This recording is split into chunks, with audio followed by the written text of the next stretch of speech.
포르투갈의 노벨 문학상을 수상한 주제 사마라구라고 하는 이름이 좀 독특한 작가가 있습니다. 그가 썼던 여러 가지 작품들 중에 눈먼 자들의 도시라고 하는 작품이 있는데, 이 소설의 내용이 어떤 내용이냐면 어떤 한 남자가 운전을 하고 가다가 신호를 만나게 됩니다. 그래서 신호를 기다리고 있었는데 갑자기 아무런 이유도 없이 눈이 멀게 됩니다. 증상이 어떤 증상이었냐면 세상이 온통 하얗게 보이는 백색 실명에 걸리게 된 것입니다. 그래도 다행히 어떤 사람의 도움을 받아서 안과 병원을 찾아가게 되지만, 이상하게도 그를 진료하던 안과 의사마저 실명을 하게 됩니다. 그리고 그 병원에 찾아왔던 다른 모든 환자들까지도 전부 다 실명을 하게 됩니다. 그리고 그 도시 전체로 그 실명이 퍼져나가게 된 것입니다. 그러자 이 위기를 느낀 정부는 백색 실명을 심각한 전염병으로 규정하고, 이 실명에 전염된 사람들을 정신병원에 강제로 수용을 하고 군인들을 동원해서 그들을 통제하게 됩니다. 하지만 시간이 지나면서 점점 군인들까지도 백색 실명에 감염이 되면서 그 도시는 통제 불능 상태에 빠지게 됩니다. 그러자 사람들은 인간성을 상실한 채 식량도 약탈하고 폭력과 살인, 강도와 강간이 난무하는 그런 광기의 도시로 전락을 하게 됩니다. 심지어 실명한 사람들은 내가 남을 보지 못하니까 남도 나를 보지 못할 거라고 생각하고는 차마 부끄러움도 모른 채 진짜로 눈이 먼 행동들을 하게 됩니다. 그래서 옷을 벗고 돌아다니고 아무 데서나 볼일도 보고 쓰레기 더미를 뒤지는 등 온 도시가 빠른 속도로 붕괴를 하면서 온통 눈먼 자들의 도시가 된 것입니다. 그런데 그 와중에도 실명을 하지 않았던 그 안과 의사의 아내가 처음에 실명을 했던 그 남자하고 몇 사람들을 자기 집으로 데려가게 됩니다. 그래서 그들을 깨끗하게 씻겨주기도 하고, 또한 그들에게 음식도 제공해 주기도 하고, 그들을 극진하게 관호를 하면서 그 사람들의 시력이 점점 회복하게 됩니다. 즉, 인간성이 상실된 그 광기의 도시에서 따뜻한 인간성을 통해 도시를 회복해 간다는 그런 이야기입니다. 사람이 인간성을 상실하게 되면 광기를 드러내게 되는데, 오늘 본문에도 인간성을 상실한 채 광기를 드러내던 한 도시 사람이 기록되어 있습니다. 근데 본문에 등장하는 이 도시 사람의 모습은 사실 오늘날 도시 사람들의 특징을 우회적으로 묘사하고 있습니다. 그래서 오늘날 도시 사람들의 특징이 무엇이냐면, 첫째는 익명성입니다. 오늘 본문에 등장하는 도시가 어떤 도시냐면 갈릴리 호수 동쪽에 있었던 거라사라고 하는 도시인데, 오늘 성경은 이 도시 사람의 이름을 밝히지 않습니다. 오늘 성경은 단지 그 도시 사람으로서 귀신 들린 자라고만 그 사람을 익명으로 소개하고 있습니다. 그래서 우리는 흔히 그 사람을 뭐라고 부릅니까? 거라사의 광인이라고 부릅니다. 그런데 오늘날 도시에 사는 사람들은 그처럼 이름이 알려지지 않은 채 익명성 속에서 살아갑니다. 같은 아파트에 사는데, 심지어 앞집에 사는데도 오다 가다 몇 번 만났기 때문에 얼굴은 알지만 그 사람의 이름도 모른 채 살아가지 않습니까? 또한 심지어 같은 교회를 다니면서도 서로의 이름도 모른 채 익명성 속에서 신앙생활을 합니다. 오늘 본당 안에 약 500~600명 정도의 성도님들이 지금 앉아 계시는데, 여러분, 이 안에 계신 모든 성도들 이름을 다 아시는 분 계십니까? 아마 절반도 대부분은 다 모르실 것입니다. 서로의 이름도 모른 채 익명성 속에서 신앙생활을 하고 있는 것이죠. 하지만 그런 익명성의 부작용이 무엇이냐면 바로 거짓이라는 것입니다.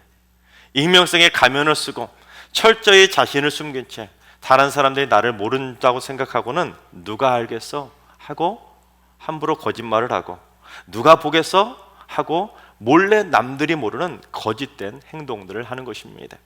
익명성의 가면 뒤에 숨어서 철저히 거짓된 삶을 살아가는 것이죠. 그래서 도시 사람들의 두 번째 특징은 도덕성의 상실입니다. 이 성경은 이 도시 사람이 오랫동안 옷을 입지 않았다고 말합니다.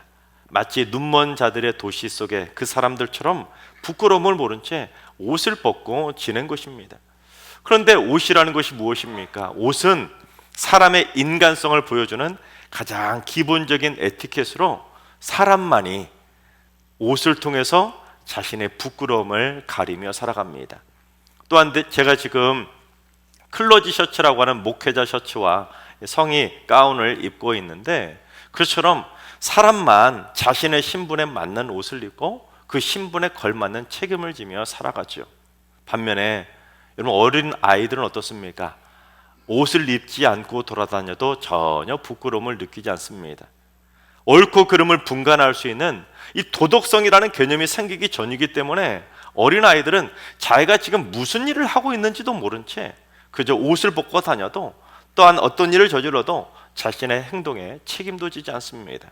하지만 점점 나이가 들면서 벌거벗은 것에 대한 부끄러움을 느끼면서 스스로 옷을 입기 시작하고, 결국 자신의 행동에 책임을 지면서 점차 도덕성이라는 것을 갖추게 되는 것입니다.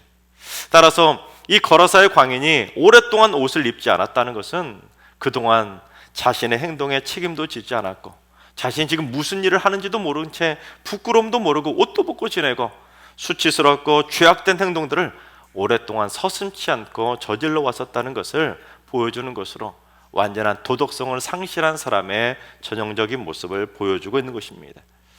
그런데 요즘도 뉴스를 보시면 도시에서 옷을 벌거벗은 채 길거리를 활보한다는 뉴스가 요즘 들어 자주 등장하지 않습니까? 여러분, 그뿐이겠습니까? 그 외에도 인간들 중에 도덕성을 상실한 채 이런저런 부끄러운 행동을 하는 도시 사람들이 참 많이 있습니다. 자기가 지금 얼마나 부끄러운 일을 하고 있는지도 모른 채 그런 도덕성을 상실한 행동들을 하고 있는 것이죠. 도시 사람들의 세 번째 특징은 가정의 파괴입니다. 오늘 본문은 이 도시 사람이 집에 거하지도 않고 무덤 사이에 거했다고 말합니다. 오늘 본문에 집이라고 번역된 헬라어 단어가 오이코스라고 하는 단어인데, 우리 성경은 그냥 집이라고 번역했지만 그 단어의 독특한 특징이 뭐냐면 단순히 집만을 의미하지 않습니다. 성경에서 말하고 있는 이 오이코스라는 단어의 의미는 그 사람이 살고 있는 그 집의 건물을 포함해서 그 사람의 가족, 재산, 종들까지도 그 사람이 포함되어 있는 모든 것들을 다 포함한 그러한 총체적인 포괄적인 개념의 단어가 바로 오이코스라는 단어입니다. 반면에 무덤이라는 곳은 어떤 곳입니까? 죽음과 단절을 의미하는 곳 아니겠습니까? 따라서 이 거라사 도시 사람이 집에 거하지 않고 무덤의 사이에서 거했다는 것은 이 사람이 단순히 집에서 잠자지 않고 무덤 사이에서 잠을 잤다, 이걸 말하려고 하는 것이 아니라 이 사람이 가정이 완전히 파괴되었고 가족들하고 철저히 차단된 채 외롭게 홀로 지냈다는 것을 의미합니다. 그런데 오늘날에도 사랑이 넘쳐나야 될 가정들이 마치 무덤과 같이 변해버린 삭막한 도시의 가정들이 늘어나고 있지 않습니까? 집에 들어가도 마음이 편하지 않고, 부부간이나 자식들 간에 또는 부모와 자식들 간의 마찰로 인해서 한 집에 살고 있으면서도 마음은 죽어있는 무덤 같은 도시의 가정들이 늘어나고 있습니다. 겉으로 볼 때는 분명히 가정이라는 공동체를 이루고 한 집 안에서 살고 있지만 그저 밤에는 같이 잠만 잘 뿐 낮에는 각자 따로 노는 삭막한 도시의 가정들이 늘어나고 있는 것입니다. 도시 사람들의 네 번째 특징은 광기 어린 폭력성입니다. 본문에 등장하는 이 도시 사람은 쇠사슬과 고랑을 다 끊어버릴 정도로 통제할 수 없는 엄청난 힘과 광기 어린 폭력성을 드러냈습니다. 그런데 최근에 하루가 다르게 그런 광기 어린 폭력 사건들이 발생하고 있지 않습니까? 이처럼 성경은 거라사의 광인을 통해 익명성과 도덕성의 상실, 가정의 파괴, 광기 어린 폭력성 등 도시 사람들이 인간성을 상실하게 되면 어떻게 되는지를 우리들에게 분명하게 보여주고 있습니다. 하지만 여러분, 본문에 등장하는 거라사의 광인, 이 도시 사람은 사실 정도의 차이만 다를 뿐 우리나 별반 다르지가 않습니다. 익명성 뒤에 숨어서 안 그런 척 수많은 거짓말과 거짓된 행동들을 하고 도덕성을 상실한 채 자기가 지금 무슨 일을 하는지도 모른 채 부끄러움을 모르는 눈먼 행동들을 하고 가정을 파괴하고 분노하고 욕을 쏟아내고 폭력적인 행동을 하는 오늘날 우리들의 모습일 수도 있는 것입니다. 그런데 성경은 이 도시 사람이 왜 그렇게 될 수밖에 없었는지 그 이유를 가르쳐주고 있는데, 그 이유는 바로 이 도시 사람이 군대 귀신이 들렸기 때문입니다. 본문에서 군대라고 번역된 헬라어 단어가 레기온이라고 하는 단어인데, 이 단어는 로마 군대에서 사용하던 군대 용어입니다. 보병 약 6,000명, 기병 약 150명을 포함한 여단 규모의 로마군을 표현할 때 레기온이라고 하는 단어를 사용합니다. 따라서 이것이 무엇을 의미하겠습니까? 지금 이 거라사의 광야에 있는 도시 사람 안에 6천에 달하는 엄청난 양의 귀신이 한꺼번에 달려들어 있다는 것입니다. 그 정도로 강력한 귀신에 사로잡혔던 것이죠. 그런데 이건 그때만의 문제가 아니라 오늘날 우리가 살고 있는 이 도시 안에도 그처럼 수없이 많은 어둠의 영들이 우리를 집어삼키려고 우는 사자처럼 노리고 있다는 것을 보여주고 있습니다. 귀신과 같은 사탄마귀 어둠의 영들은 그때나 지금이나 하나님의 백성들을 공격해서 인간성을 상실하도록 우리를 공격하고 있는 것입니다. 하지만 우리는 오늘 말씀을 통해서 무엇을 믿음으로 확신하게 되냐면, 첫째는 어둠의 영들이 우리가 예수님을 만나지 못하도록 격렬하게 저항하며 방해하지만 예수님은 어둠의 영들을 물리치시고 우리를 만나 주신다는 사실입니다. 오늘 본문 바로 앞을 보면 예수님이 이 거라사라는 도시에 오시기 전에 어떤 일이 벌어졌는지 오늘 보면 바로 앞을 보면 이야기가 기록되어 있는데, 어떤 일이 있었냐면 예수님께서 이 거라사 땅으로, 거라사 도시로 오시기 위해서 배를 타고 갈릴리 호수를 건너오시게 됩니다. 그런데 예수님께서 잠이 드신 사이에 마침 그때 광풍이 불어닥치게 되는데, 그러자 어떤 일이 벌어졌는지 누가복음 8장 24절을 봉독해 보겠습니다.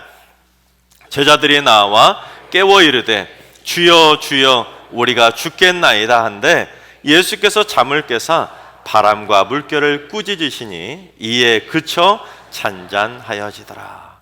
이 제자들이 광풍 때문에 겁에 질려서 우리 죽을 것 같다고 예수님을 막 흔들어 깨우자 예수님이 어떻게 하셨습니까? 그 바람과 물결을 어떻게 해요? 꾸짖어서 그 바람과 물결을 잔잔케 해주셨습니다. 그런데 그 이야기는 성경을 여러분들이 가지고 있는 성경을 보시면 단락으로 구분되어 있기 때문에 전혀 다른 이야기처럼 구분되어 있지만, 사실 그 이야기가 오늘 본문 사건과 서로 연결된 하나의 이야기라는 것을 알 수 있습니다. 그걸 우리 확인해 보기 위해서 오늘과 같은 병행 본문인 마가복음 5장 2절 말씀을 봉독해 보겠습니다.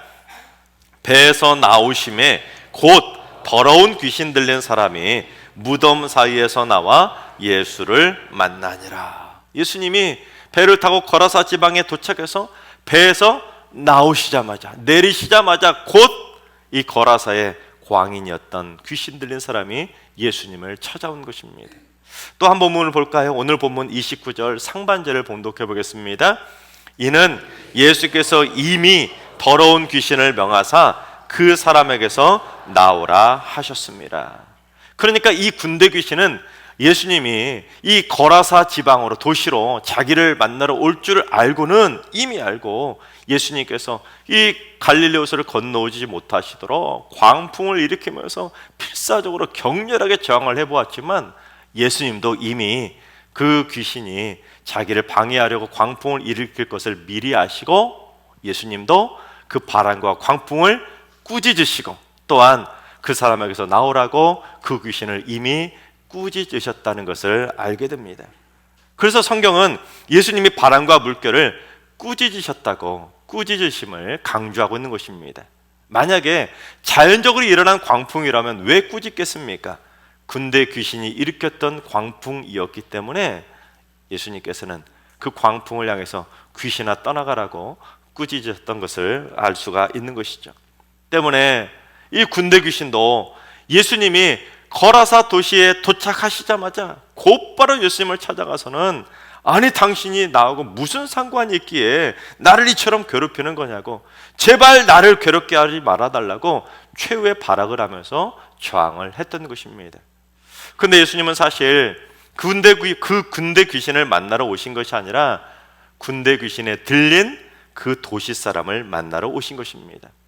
그를 괴롭히고 있던 군대 귀신을 쫓아내 주시려고 그 풍랑이는, 광풍이는 갈릴리 호수를 건너서 친히 그를 만나 주신 것입니다. 그게 바로 예수님의 사랑이지요. 한 영혼이 군대 귀신에 걸려서 죽어가고 있었는데 그 영혼을 가만두지 않으시고 그를 찾아서 광풍에는 호수까지 건너서 그를 만나러 오신 것입니다. 제가 아무리 어둠의 영들이 우리를 공격하며 저항하더라도 주님은 그 어둠의 영들을 물리치시고 우리를 친히 만나 주실 줄로 믿습니다. 그렇습니다. 어둠의 영들은 거라사의 광야를 괴롭히던 군대 귀신처럼 우리가 예수님을 만나지 못하도록 격렬하게 저항합니다. 때로는 우리 인생의 광풍과 같은 힘겨운 시련과 고난을 막 불어닥치게 해서 우리가 예수님을 만나지 못하도록 저항하고, 때로는 수많은 고난과 역경과 질병을 통해서 우리가 예수님을 만나는 것을 포기하고 아예 신앙을 버리도록 우리를 끊임없이 공격하고 있습니다. 또한 어둠의 영들은 믿음이 없는 우리 가족들이 예수님을 만나지 못하도록 시련과 광풍으로 필사적으로 저항합니다. 믿음이 연약한 가족이 어쩌다가 한번 주님 전에 나오겠다고 큰 마음을 먹었는데 뜻하지 않은 이런저런 일들 때문에 갑자기 교회에 못 나오는 일들이 벌어지지 않습니까? 그러나 예수님은 그 모든 어둠의 영들을 꾸짖으시고 쫓아내시고 물리치시고 우리를 다 반드시 만나 주실 줄로 믿습니다. 두 번째, 예수님은 어둠의 영에게 사로잡혔던 자들을 깨끗하게 고쳐주셔서 복음의 기쁜 소식을 전하는 자로 변화시켜 주신다는 사실입니다. 이 거라사의 광인으로 살아가던 그 도시 사람은 예수님을 만나고 나자 정신이 온전해지고 귀신도 떠나가고 예수님의 발치에 앉아서 예수님의 말씀을 듣는 온전한 사람으로 변하게 됩니다. 군대 귀신이 들려서 인간성을 상실한 채 광기 어린 상동에 사로잡혔던 그가 이제는 완전히 변화돼서 주님께 순종하는 주님의 제자가 된 것입니다. 그런데 사복음서를 보면 예수님이 귀신을 쫓아내신 이야기들이 종종 나오지 않습니까? 그런데 다른 본문에서는 예수님이 귀신 딱 하나만 1대1로 상대했던 것들을 보게 됩니다. 하지만 오늘 본문에서는 어떻습니까? 군대 귀신 무려 6,000대 1로 그렇게 그 많은 군대 귀신을 상대하신 것입니다. 하지만 예수님은 6,000대 1의 싸움도 이기시고 그를 깨끗하게 고쳐주신 것입니다. 그렇습니다. 오늘 본문은 오늘날에도 설령 6천이나 되는 엄청난 군대 귀신이 우리를 공격할지라도 주님은 그들을 다 물리치시고 우리를 깨끗하게 고쳐주신다는 것을 똑똑히 보여주는 것입니다. 따라서 우리는 어둠의 영들을 두려워할 필요가 없습니다. 왜냐하면 주님께는 6,000대 1도 상대가 되지 않기 때문입니다. 우리 옆 사람에게 이렇게 인사할까요? 어둠의 영을 두려워하지 맙시다. 바라옵기는 우리 모두 어둠의 영들을 두려워하지 말고 우리를 괴롭히는 모든 어둠의 영들을 주님께서 한 방에 다 물리쳐 주시기를 주님의 이름으로 축원합니다. 그처럼 깨끗하게 고침받은 거라사의 광인은 예수님과 함께하기를 예수님께 구하게 됩니다. 함께 있고 싶지 않겠습니까? 당연히 그러지 않겠습니까? 그랬더니 예수님께서 그에게 뭐라고 하셨는지 우리 39절을 봉독해 보겠습니다. 집으로 돌아가 하나님이 내게 어떻게 큰 일을 행하셨는지를 말하라 하시니 그가 가서 예수께서 자기에게 어떻게 큰 일을 행하셨는지를 온 성내에 전파하니라. 나를 따라오지 말라는 거예요. 나 따라오지 말고 집으로 돌아가서 하나님이 내게 얼마나 큰 일을 행하셨는지를 똑똑히 전하라는 거예요. 간증하라는 것이죠. 내가 어떻게 예수님을 만나, 내가 어떻게 귀신을 물리치고 이렇게 온전하게 되었는지 가족에게 전하라는 것이죠. 즉 파괴된 가정을 회복하는 것이 먼저라는 것을 말씀하시면서 어떻게 고침받았는지 간증하는 삶을 살라고 말씀해 주신 것입니다. 그런데 그는 그 기쁜 소식을 집에만 전하는 것이 아니라 온 성내 안에, 그 거라사 도시 안에 전파하게 된 것입니다. 즉 군대 귀신에 의해 광기에 사로잡힐 정도로 눈먼 자들의 도시로 전락해 가던 이 거라사라고 하는 도시가 이제 그를 통해 복음이 전파되는 하나님의 도시로 변하게 된 것입니다. 그처럼 주님께서는 오늘날에도 마찬가지입니다. 오늘날에도 어둠의 영에게 사로잡혀서 신음하고 있고 인간성을 상실한 채 살아가고 있는 그 수많은 자들을 친히 찾아와 주셔서 깨끗하게 고쳐주시고 복음의 기쁜 소식을 전하는 자로 완전하게 변화시켜 주실 줄로 믿습니다. 노숙인들의 아버지로 불렸던 김범곤 목사님이라는 분이 계셨습니다. 20년 이상 서울역 등 서울 전역에서 노숙자들을 위한 무료 급식소를 운영하셨었는데 뇌출혈로 쓰러지시는 바람에 64세에 하나님의 부르심을 받으셨습니다. 근데 목사님이 쓰신 생명의 떡 오직 예수라고 하는 책을 보면 다음과 같은 일화가 소개되어 있습니다. 부산에서 살다가 서울역으로 올라온 S라고 하는 형제가 있었습니다.